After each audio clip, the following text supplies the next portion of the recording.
A graça e a paz do Senhor Jesus Cristo. Vamos hoje meditar em Filipenses no capítulo 4. Filipenses no capítulo 4, Paulo começa dizendo assim: Portanto, meus amados e muito queridos irmãos, minha alegria e coroa, estai assim firmes no Senhor, amados. Versículo 2: Rogo a Evódia e rogo a Sintique que sintam o mesmo no Senhor. E peço-te, versículo 3: E peço-te também a ti, meu verdadeiro companheiro, que ajudes essas mulheres que trabalharam comigo no Evangelho e com Clemente e com os outros cooperadores, cujos nomes estão no livro da vida. Então, nessa primeira parte, Paulo está falando a respeito, ele fala assim, para que os irmãos de Filipenses, que eles permanecessem firmes no Senhor. E ele fala que Evódia e Sintique, que são duas mulheres, deveriam sentir o mesmo no Senhor. Ou seja, deveriam sentir a necessidade de também estarem firmes. Estarem firmes como? Como ele falou na parte final do capítulo 3. Então, Paulo aqui no final do capítulo 3, ele fala assim: A nossa cidade está nos céus, donde também esperamos o Salvador, o Senhor Jesus Cristo, que transformará o nosso corpo abatido para ser conforme o seu corpo glorioso, segundo o seu eficaz poder de sujeitar também a si todas as coisas. Então, Paulo fala assim: eu estou esperando a cidade que está nos céus. Eu estou esperando receber o corpo glorioso de Cristo. Ao contrário daqueles que ele fala nos versículos 18 e 19. Porque muitos há, dos quais muitas vezes vos disse, e agora também digo, chorando, que são inimigos da cruz de Cristo. O fim deles é a perdição. O Deus deles é o ventre, e a glória deles é para a confusão deles, mesmos que só pensam nas coisas terrenas. Então, no final do capítulo 3, Paulo comenta que havia pessoas que pregavam o evangelho por interesse próprio. E ele fala que ele, ao contrário disso, versículo 20, está buscando a cidade dos céus e está buscando o corpo glorioso, né, que é dado por Cristo. E ele fala, portanto, ou seja, por existirem pessoas que pregam o evangelho de maneira inadequada, buscando o seu próprio interesse, o seu próprio ventre e a sua própria glória, e eu, que estou buscando a cidade santa e buscando que o meu corpo seja transformado num corpo de glória, por tudo isso, por vocês saberem que existem pessoas que fazem aquilo que é errado, mas eu estou fazendo as coisas corretas para servir como exemplo, meus amados, que são a minha alegria e coroa, que vocês sejam como eu, que vocês fiquem assim, assim como eu. Estai assim, firmes no Senhor, amados. Ou seja, estai da mesma forma como eu, buscando a cidade dos céus e buscando o corpo glorioso. E eu rogo a Evódia e a Sintique, que são duas mulheres aqui, que sintam o mesmo no Senhor. Fazendo estudos a respeito da Evódia e Sintique, não existe em nenhum outro lugar da Bíblia referência a essas duas mulheres. O único trecho que fala a respeito de Evódia e Sintique é nessa carta que Paulo escreveu para os Filipenses. Então, o que se percebe é que Evódia e Sintique haviam entrado em um conflito. Elas não estavam mais andando em unidade. Então, Paulo ficou sabendo por outras pessoas que davam informações. Talvez a pessoa que tenha dado informação a respeito de Evódia e Sintique tenha sido Epafrodito, que é referido no capítulo 2 de Filipenses. Epafrodito, Paulo fala no capítulo 2, que foi a pessoa que a igreja de Filipos enviou para Roma para que desse provisão para as necessidades de Paulo. Ele quase adoeceu, quase chegou à morte, estando ali juntamente com Paulo. E Paulo o reenviou para Filipos, agradecendo à igreja de Filipos pelo fato de terem enviado ele para lá. Talvez tenha sido o Epafrodito que tenha contado para Paulo que essas irmãs que já haviam trabalhado com ele, porque ele fala aqui, e peço-te também a ti, meu verdadeiro companheiro, que ajudes essas mulheres que trabalharam comigo no evangelho e com Clemente, ou seja, essas mulheres já tinham trabalhado na obra juntamente com Paulo e já tinham trabalhado junto com Clemente e com outros cooperadores, cujos nomes estão no livro da vida. Mas agora elas não estavam mais no mesmo espírito. Então Paulo fala que pede que alguém ali, porque ele fala assim, peço-te também a ti, meu verdadeiro companheiro. Ele pede para alguém, provavelmente o pastor da igreja que vai receber a carta que Paulo escreveu. E aí ele fala assim, regozijai-vos sempre no Senhor, outra vez digo, regozijai-vos. Podemos dizer que Filipenses é uma carta da alegria. Por quê? Quando lemos esse versículo 4, nós vemos Paulo falando duas vezes, regozijai-vos sempre no Senhor. É a primeira frase que ele fala. E aí ele diz, outra vez digo, regozijai-vos. Vamos lembrar que no capítulo 2, Paulo já tinha falado sobre essa questão de se regozijar. Nos versículos 17 e 18, ele fala assim, e ainda que seja oferecido por libação sobre o sacrifício e serviço da vossa fé, folgo e me regozijo com todos vós. Versículo 18, e vós também regozijai-vos e alegrai-vos comigo por isto mesmo. Então Paulo está falando, ainda que eu seja oferecido como libação sobre o sacrifício e serviço da vossa fé, ou seja, ainda que eu seja sacrificado por pregar para vocês, eu fico alegre, eu folgo. E eu fico contente, eu me regozijo, eu fico feliz com todos vocês. E eu peço que vocês se regozijem e vocês se alegrem comigo exatamente por esse motivo. Aí no capítulo 3, ele fala mais uma vez, resta, irmãos meus, que vos regozijeis no Senhor. Ou seja, Paulo fala, não se esqueçam de serem felizes em Deus. E aí vem o capítulo 4. Ele vem e fala no versículo 4, regozijai-vos sempre no Senhor.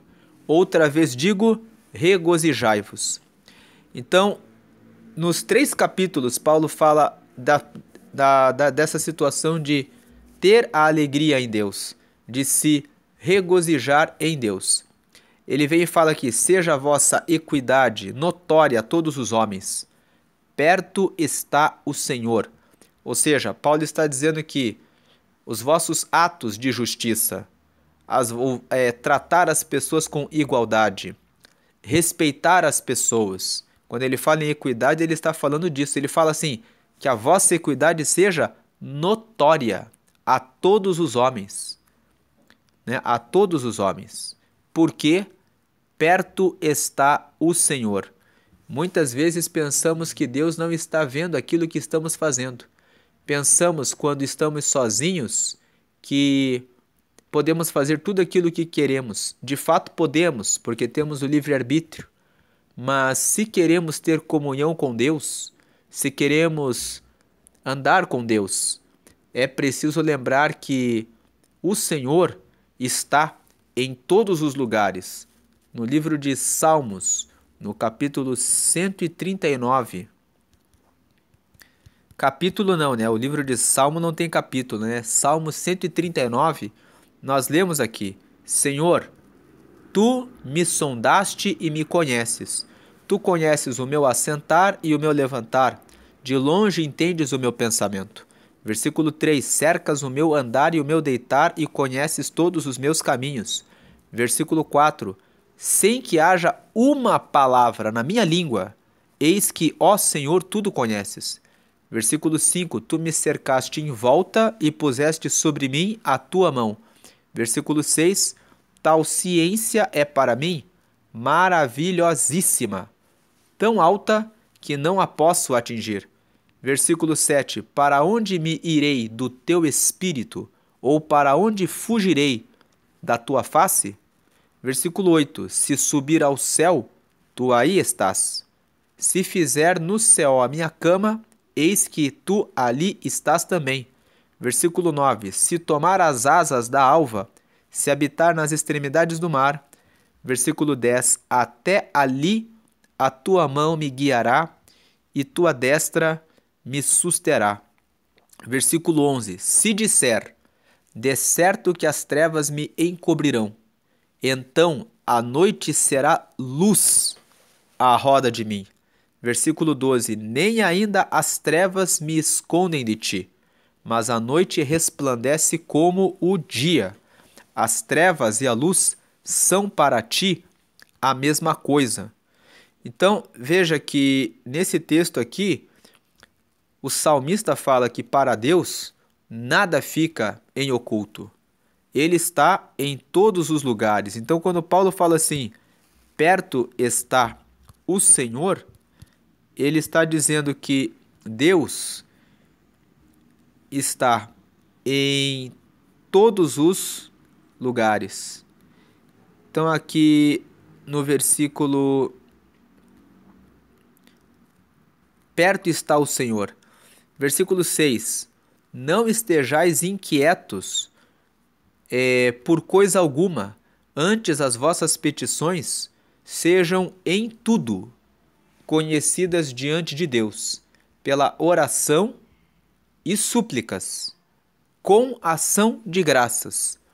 Esse versículo 6 fala sobre ansiedade.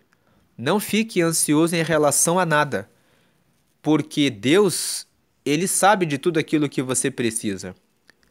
E é por isso que Paulo fala que, ao contrário, antes de vocês ficarem inquietos e ansiosos, que as vossas petições sejam em tudo conhecidas diante de Deus. Na vida espiritual, na vida financeira, na vida sentimental, no relacionamento com os filhos, no relacionamento profissional, na saúde, em toda e qualquer situação que você esteja passando e que você precise do auxílio de Deus, que tudo seja conhecido diante de Deus. De que forma? Pela oração, ou seja, falando para Deus, e súplicas.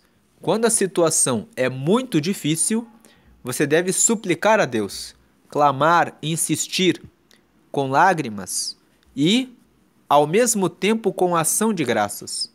Ou seja, quando você agradece a Deus, você ora ou suplica, quando a situação é muito difícil, diante de Deus, e no final da oração você fala, Senhor, eu já te agradeço porque eu sei que o Senhor já fez. Você está mostrando que você tem a certeza e a confiança de que a tua oração e a tua súplica, no momento em que você falou, já foi ouvida. E é dessa forma que o cristão deve fazer a sua oração e a sua súplica, com ação de graças, ou seja, não duvidando, né? Lá no livro de Tiago está escrito a respeito da fé. Tiago, no capítulo 1, no versículo 5, Paulo fala assim, e se algum de vós tem falta de sabedoria, peça a Deus, que a todos dá liberalmente, e não o lança em rosto, e ser-lhe-á dada.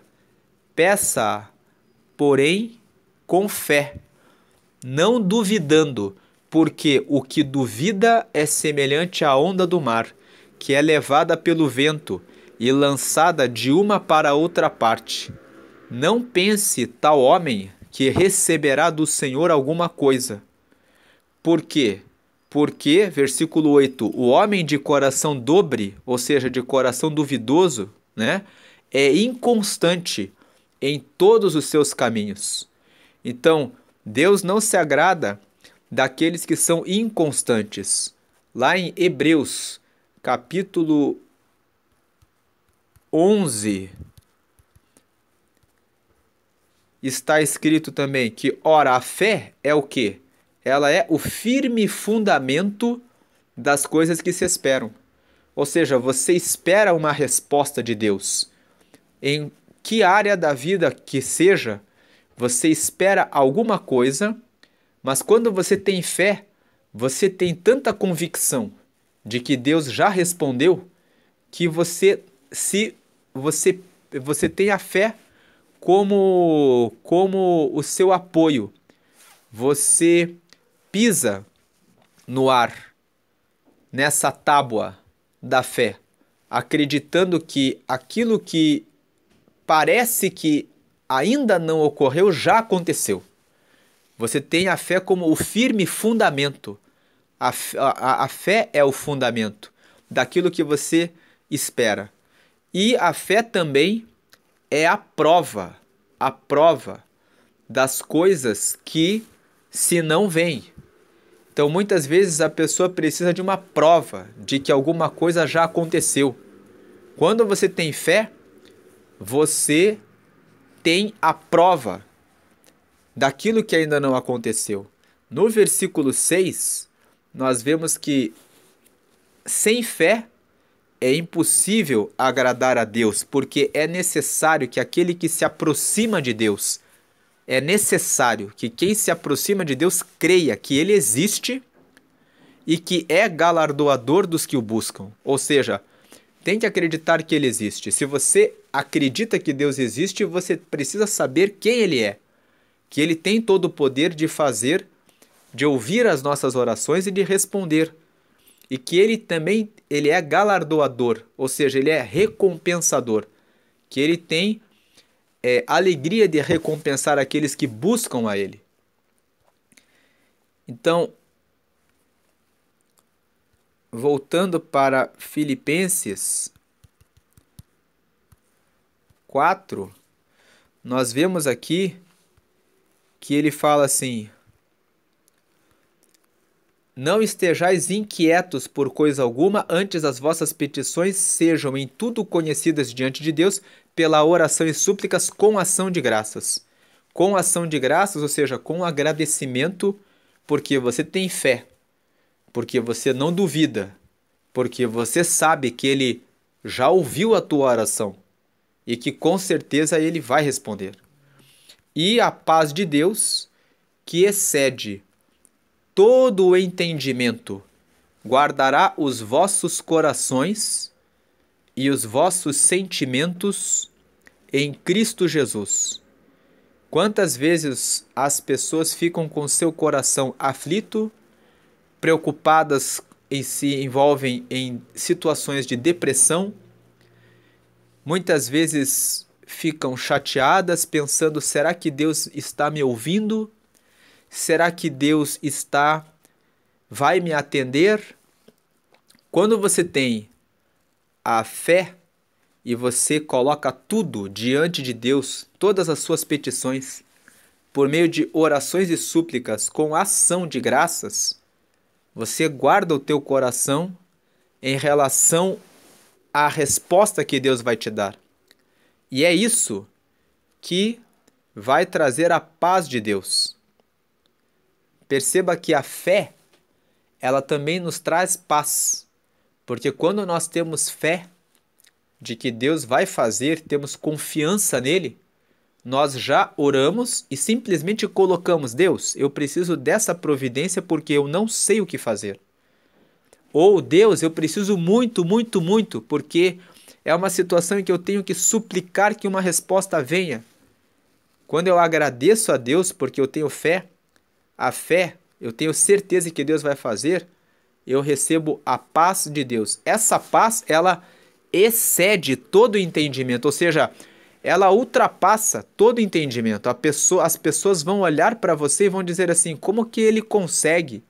Como que ela consegue ficar em paz numa situação dessas? Eu, no lugar dele, no lugar dela, estaria extremamente aflito, estaria extremamente angustiado.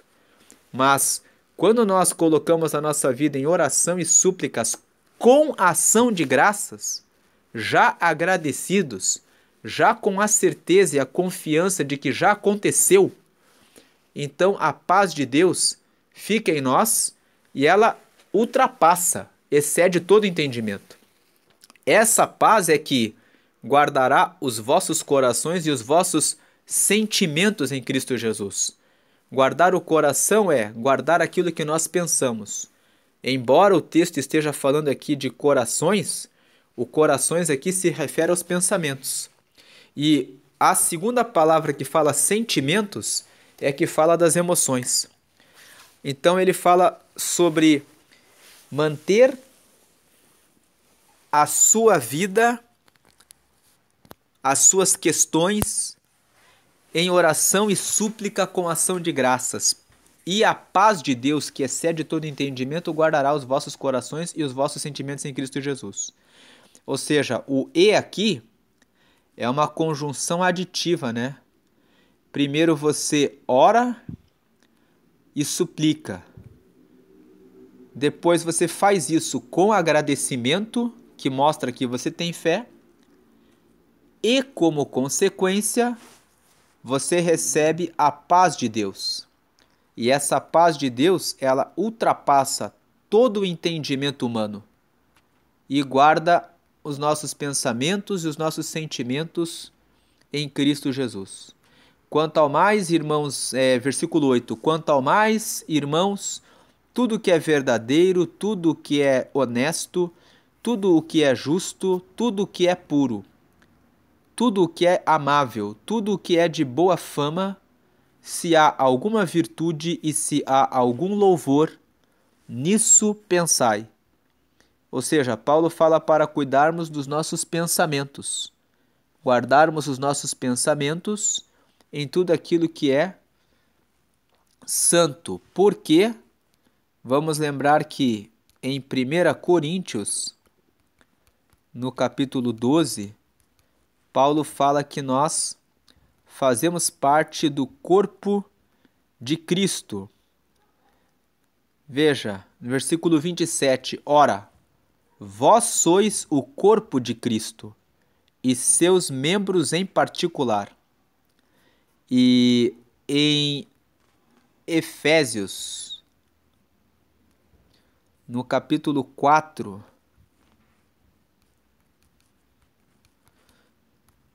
nos versículos 1 a 3, rogo-vos, pois eu, o preso do Senhor, que andeis como é digno da vocação com que fostes chamados, com toda humildade e mansidão, com longanimidade, suportando-vos uns aos outros, procurando guardar a unidade do Espírito pelo vínculo da paz. Então, Paulo fala aqui sobre unidade do Espírito, ou seja, todos nós estamos unidos no corpo de Cristo, precisamos estar unidos no Espírito de Deus. Estar unido no Espírito de Deus significa estar conectado, ligado no mesmo propósito de Deus. Então o versículo 8 fala para nós pensarmos em tudo que é verdadeiro, honesto, justo, puro e amável e de boa fama. Porque nisso, se existe algum louvor, é nisso que nós devemos pensar. Com isso nós vamos manter o corpo de Cristo, 1 Coríntios 12, 27, e vamos manter a unidade do Espírito. Versículo 9. O que também aprendestes e recebestes e ouvistes e vistes em mim, isso fazei, e o Deus de paz será convosco. Veja, mais uma vez Paulo está falando para que os filipenses imitem ele. Ele já tinha falado isso no capítulo 3, quando ele fala aqui no versículo 17. Sede também meus imitadores, irmãos, e tende cuidado segundo o exemplo que tendes em nós, pelos que assim andam. Então Paulo está falando aqui, mais uma vez, o que também aprendestes e recebestes e ouvistes e vistes em mim, isso fazei, e o Deus de paz será convosco. Versículo 10.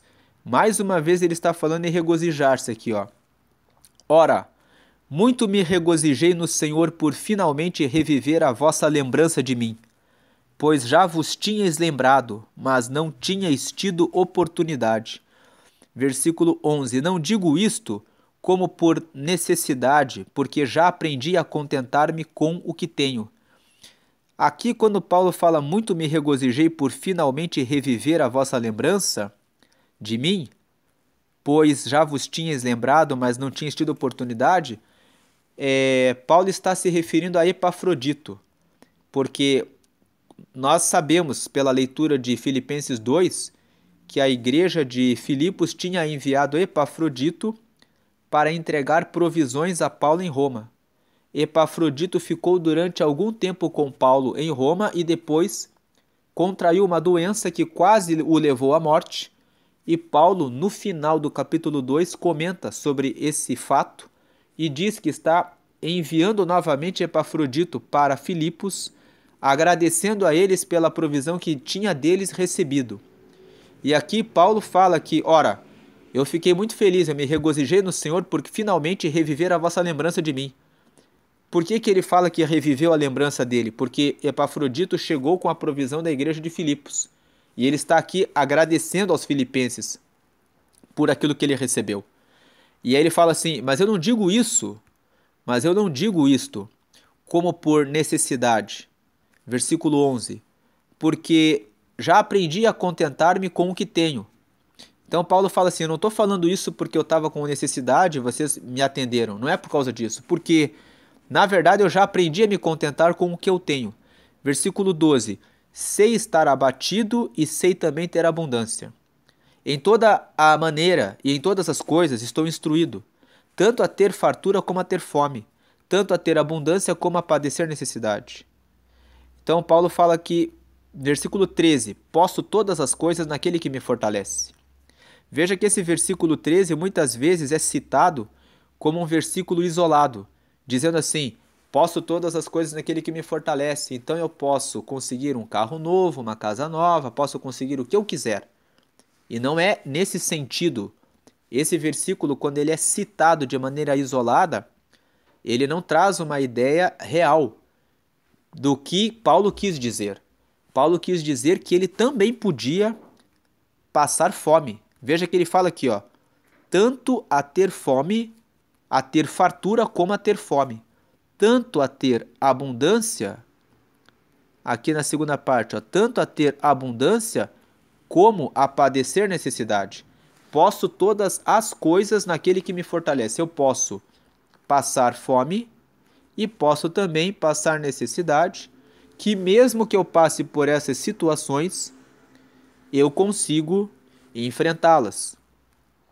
Aí vem o versículo 14. Todavia, fizestes bem em tomar parte na minha aflição.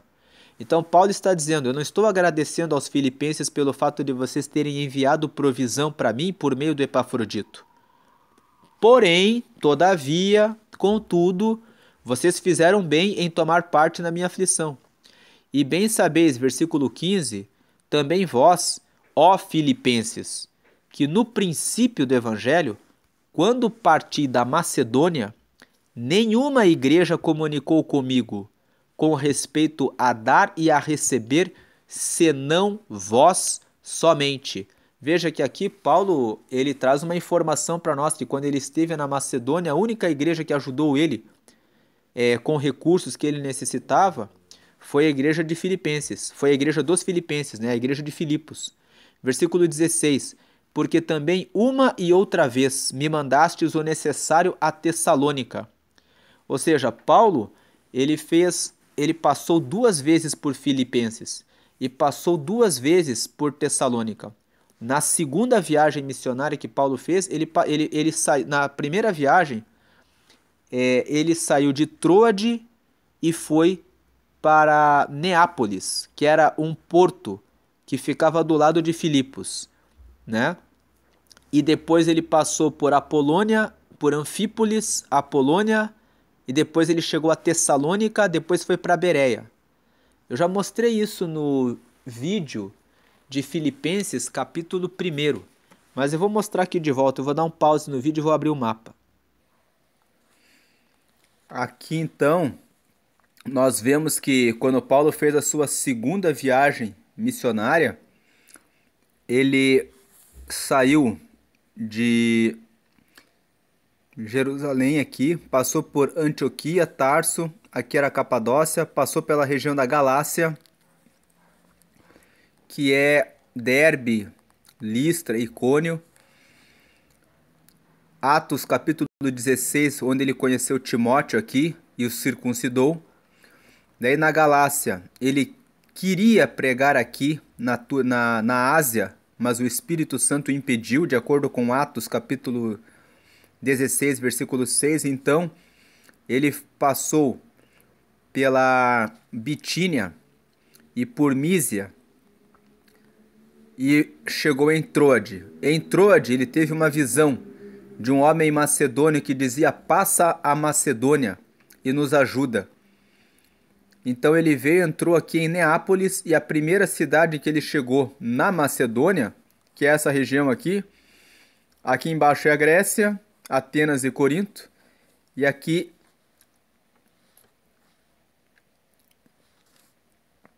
na região aqui superior a Macedônia. Paulo veio para Neápolis, veio para Filipos, e como ele está falando em Filipenses 4, a igreja de Filipos foi que ajudou ele. Depois ele veio para Apolônia, passou por Anfípolis, veio para Tessalônica. Depois foi para Bereia, e de Bereia ele veio para Atenas, e de Atenas para Corinto. Então ele terminou a sua segunda viagem missionária aqui. Depois Paulo fez mais uma terceira viagem missionária. Na terceira viagem, Paulo repetiu o trajeto que ele já tinha feito, de Antioquia para Tarso, para Derbe, para Icônio, região da Galácia. Só que daí na terceira viagem ele conseguiu ficar aqui na região da Ásia. Ficou 3 anos aqui em Éfeso, de acordo com Atos capítulo 20, versículo 31. Depois de 3 anos aqui, ele passou por Esmirna, Pérgamo, Troade, foi para Filipos pela segunda vez. Fez todo esse trajeto novamente até Corinto, e depois fez a volta. Na volta, ele passou por Assos, Mitilene e Mileto. Na volta ele não voltou mais por Éfeso, porque ele já tinha ficado 3 anos aqui. Depois foi para Cos, Rhodes, e voltou para Tiro, Ptolemaida, Cesareia e Jerusalém. Então, vou dar um pause aqui e voltar para Filipenses 4.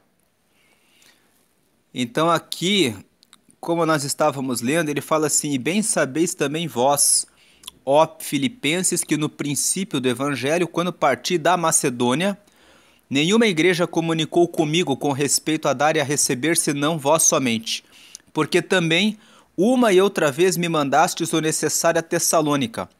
Então nós vimos ali, ele entrou em Neápolis, entrou em Filipos, aí ele passou para Apolônia, depois ele passou para Anfípolis, Apolônia, Tessalônica, que ficava ali próximo. Quando ele chegou em Tessalônica, nenhuma igreja comunicou com ele, mas os filipenses mandaram contribuições para ele. E aí, versículo 17, ele fala assim: não que procure dádivas, mas procuro o fruto que aumente a vossa conta. Ou seja, Paulo está dizendo assim: não que eu quisesse a oferta, o dinheiro, a ajuda, mas o que eu procuro é o fruto que aumenta a vossa conta. Que fruto que é esse? O amor, a bondade, a benignidade, que são os frutos do Espírito, de acordo com Gálatas, no capítulo 5, né? Nós vamos ali em Gálatas,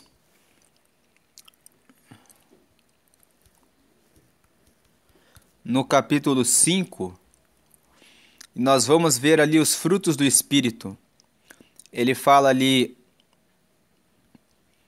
no versículo, o fruto do Espírito, ó, Gálatas 5:22.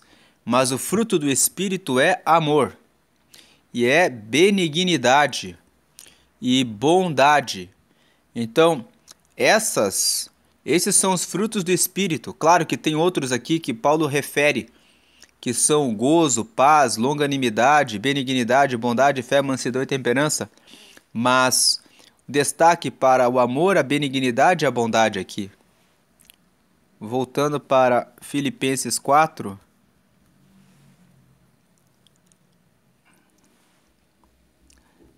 Ali nos versículos...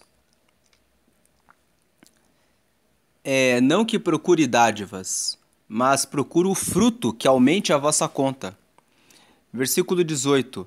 Mas bastante tenho recebido e tenho abundância.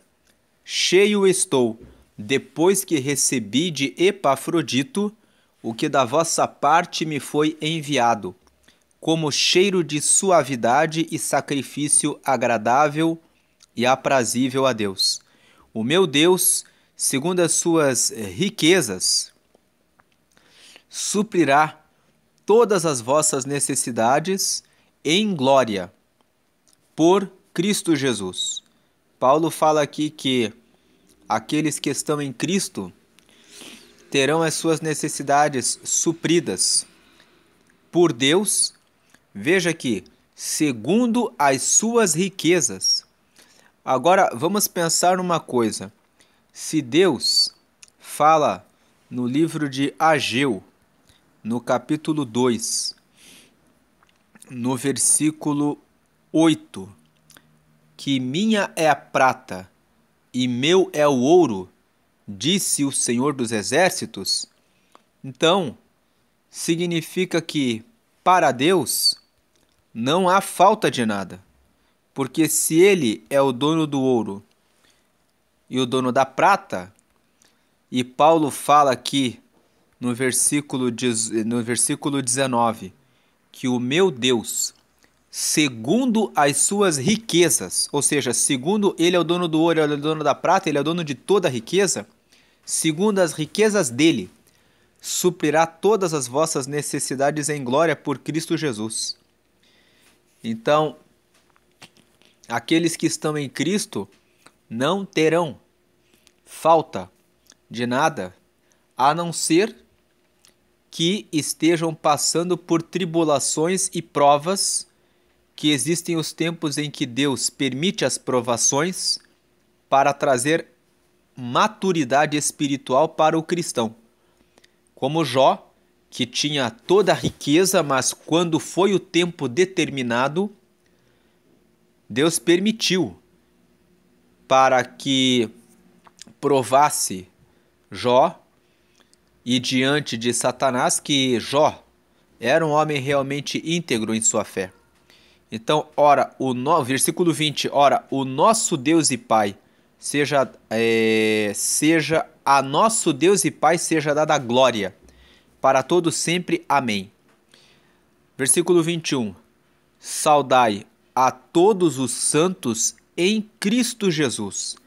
Os irmãos que estão comigo vos saúdam. Versículo 22. Todos os santos vos saúdam, mas principalmente os que são da casa de César. Esse versículo 22 deixa muito claro que Paulo, quando escreveu essa carta para os filipenses, estava em Roma. Quando ele fala principalmente os que são da casa de César, Paulo está falando a respeito das pessoas que trabalhavam ali. Paulo estava ali naquela prisão, estava falando principalmente aqueles que são trabalhadores, que trabalham aqui para o imperador. Então ele fala, a graça, versículo 23, a graça de nosso Senhor Jesus Cristo seja com vós todos. Amém. E com isso nós encerramos os estudos na carta aos Filipenses. Deus abençoe a todos. Vamos prosseguir com o estudo da carta que Paulo escreveu para os Colossenses. Fiquem na paz de Jesus. Amém.